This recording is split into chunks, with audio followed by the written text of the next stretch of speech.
Bonjour, ce vidéo va vous montrer les procédures de cricothyroïdotomie. Pour ça, il vous faudra votre modèle de bas fidélité qui est déjà tout préparé ici et le matériel qui est dans votre box. Les premières étapes, ce sera la palpation des repères anatomiques. Pour ça, on va utiliser les techniques de laryngeal handshake. Donc, on va utiliser notre main non dominante. Juste ici, c'est la tête du patient. Ici, ce sont ses pieds. Donc, on va utiliser notre main non dominante qu'on va stabiliser sur le cartilage thyroïdien. Avec l'index, on pourra palper les repères. Donc, le cartilage thyroïdien, le cartilage cricoïde, et entre deux, on a la membrane cricothyroïdienne. Une fois les repères faits, on prendra un scalpel avec notre main dominante.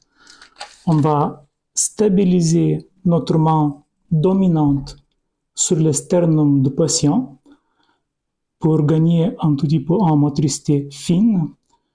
On va faire une incision assez longue, d'abord verticale. L'idée, c'est surtout avoir une meilleure exposition possible.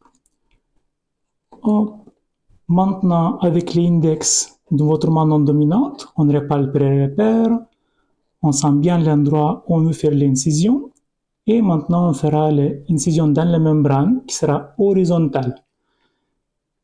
Donc, un coup dans un sens, un coup dans l'autre, et on va glisser notre doigt dedans. Comme ça, on est sûr qu'on est dans le bon endroit, qu'il n'y a pas de fausse route.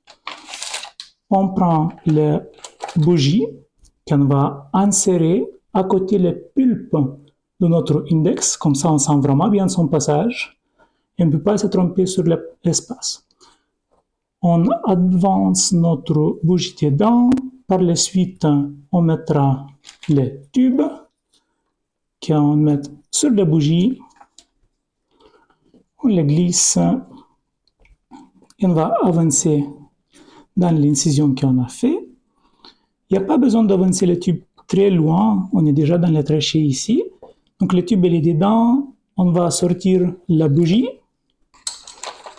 on va gonfler le tube, ou si on a la chance, quelqu'un va nous aider avec ça.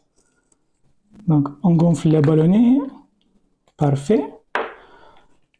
On va brancher notre embu ou brancher d'abord un système de rallonge. Dans tous les cas, dès qu'on a tout ça en place, on contrôle le CO2 expiré et l'auscultation ou le soulèvement du cage thoracique.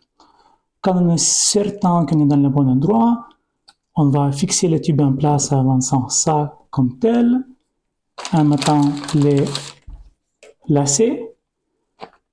Et voilà, vous avez fait une cricothyroïdotomie.